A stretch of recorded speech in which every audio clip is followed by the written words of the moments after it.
আমরা বাংলাদেশের রাজনীতির ইতিহাসে গত ৩৫-৪০ বছরের ইতিহাস যদি আমরা ধারাবাহিকভাবে দেখি, লক্ষ্য করি, তাহলে দেখব যে বাংলাদেশে সবাই মনে করতে হয় আওয়ামী লীগ ক্ষমতায় আসবে বা বিএনপি ক্ষমতায় আসবে। এই কালচারটা গত ৩৫-৪০ বছর ধরে আমরা প্রত্যক্ষ করছি। এরকম একটা প্রেক্ষাপটে ধীরে ধীরে কেমন যেন রাজনীতির যে মাঠ, সেখানে দেখা যাচ্ছে কেউ কেউ বলছেন জামাত ক্ষমতা আসতে পারে, জামাত বারবার বলছে আমরা ক্ষমতায় চলে আসতে পারি। আবার জামাতের এক নেতা বেশ কমাস আগে বলেছিলেন যে আমরা বিরোধী দলে যাওয়ার জন্য রাজনীতি, আমরা জানি আমরা বিরোধী দলে যাব।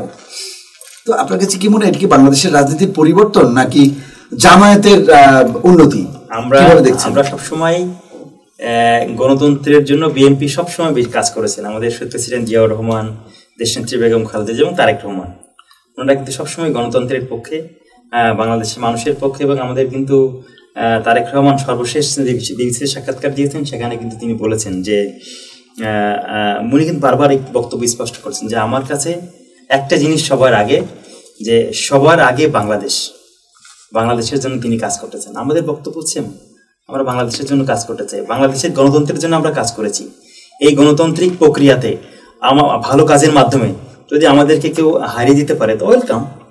আমরা চাই গণতন্ত্রের সুবাতাসটা বইতে থাক, গণতান্ত্রিক ধারাটাকে যদি নির্বাচন করে আপনি একটা জায়গায় বিএনপির প্রতিনিধি থাকবে, এনসিপির প্রতিনিধি থাকবে, জামাতের প্রতিনিধি থাকবে, ওই কনস্টিটিউয়েন্সি থেকে যে জনগণের ফল নিয়ে আসবে তাকে ওয়েলকাম জানানোর জন্য সবার আগে কিন্তু তারেক রহমান বসে আছেন। আমি মনে করি আপনি ছাত্র সংসদ ইলেকশনগুলো দেখছেন, অবশ্যই যে আমরা কিন্তু দেখছি যে নির্বাচনে কিন্তু অনিয়ম হচ্ছে। আপনি বলতে পারবেন না সব জায়গায়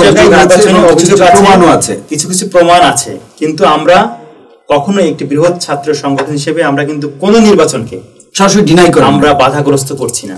আমরা চাচ্ছি যে বাংলাদেশ যে নির্বাচনের যে পরিবেশ থেকে, নির্বাচনের যে আবহাওয়া থাকে, সেখান থেকে ১৭ বছর কিন্তু দূরে ছিল।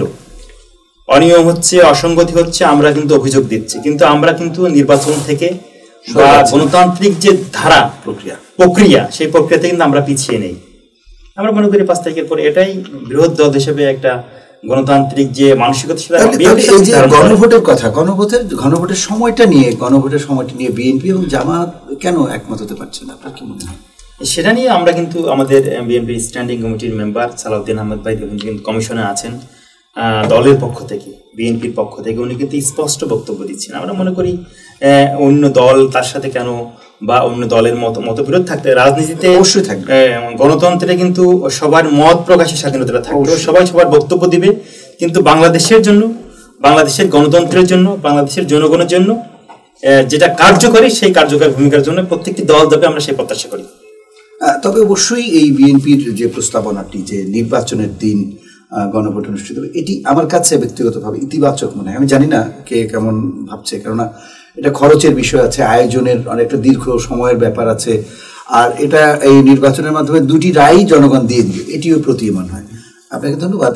আমরা সামনে নির্বাচন, সেই নির্বাচনকে সামনে রেখে আমরা দেখলাম যে ইতিপূর্বে প্রায় ২৫ জন সাবেক এবং বর্তমান সেনা কর্মকর্তা বিরুদ্ধে গ্রেপ্তারি পরোয়ানা জারি করেছে, কয়েকজনকে পাওয়া যাচ্ছে এবং প্রায় ১৪ জনের মতো সেনা ক্যান্টনমেন্টের ভেতরে তারা, সেখানে একটা জেলখানা, সাব জেল ঘোষণা করা হয়েছে, সেখানে তারা বন্দী আছেন।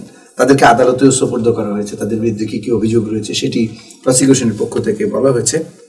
আপনার কাছে মনে হয় কি এটি আগামী নির্বাচনে কোনো ধরনের কোনো প্রভাব ফেলবে? যারা সেনাবাহিনীর কর্মকর্তা আছেন, যারা দেশপ্রেমিক যারা সেনা কর্মকর্তা আছেন, তারা তো পালাবেন না। আপনি যে বললেন যে অনেকের বিরুদ্ধে অভিযোগ আছে, তাদেরকে অনেকে পাওয়া যাচ্ছে না, তাদের কেন পাওয়া যাচ্ছে না? আপনি প্রশ্নটা একবার করেছেন? পাওয়া যাচ্ছে না এই কারণেই যে তারা ফ্যাসিবাদী আমলের স্বৈরাচারের দোসর হিসেবে কাজ করেছে। এবং আমি একজন সেনা কর্মকর্তা, যিনি বিজিবিতে কর্মরত ছিলেন, দেখলাম আজকে ভিডিওতে দেখলাম, তিনি সরাসরি রেদওয়ান, উনি কিন্তু AK-47 দিয়ে জনগণের উপর গুলি চালাচ্ছেন। তিনি আজকে কোর্টে নিয়ে এসেছিলেন যে রক্ষক যখন ভক্ষকের ভূমিকা ছিল, তখন তাকে তো আইনের আওতায় নিয়ে আসতে হবে। অবশ্যই দেশপ্রেমিক, আমরা সবসময় সেনাবাহিনীর প্রতি আমাদের শ্রদ্ধা, স্বাধীনতার সার্বভৌমত্বের প্রশ্নে তারা সবসময় ভূমিকা রাখেন, তাদের প্রতি আমাদের শ্রদ্ধা আছে, ভালোবাসা আছে, সম্মান আছে। কিন্তু তারা যখন দেশের জনগণের সাথে বহিরি আচরণ করবেন, জনগণের গণতন্ত্রের পক্ষে না থেকে যেমন স্বৈরাচারী আমাদের সিদ্ধান্ত বাস্তবায়ন করবেন, তখন তো তাদের বিরুদ্ধে আইনি প্রক্রিয়ায় যাবেই। আমরা মনে করি আদালত তাদের বিষয়ে সঠিক সিদ্ধান্ত নিবে। এবং আইন শৃঙ্খলা রক্ষাকারী বাহিনী বিষয়ে তদন্ত করে যারা ফ্যাসিবাদী আমলে বিভিন্ন ষড়যন্ত্রের সাথে গুম খুনের সাথে জড়িত ছিল তাদের প্রত্যেককেই বিচারের আওতায় নিয়ে আসবে, আমরা সেই প্রত্যাশা রাখি।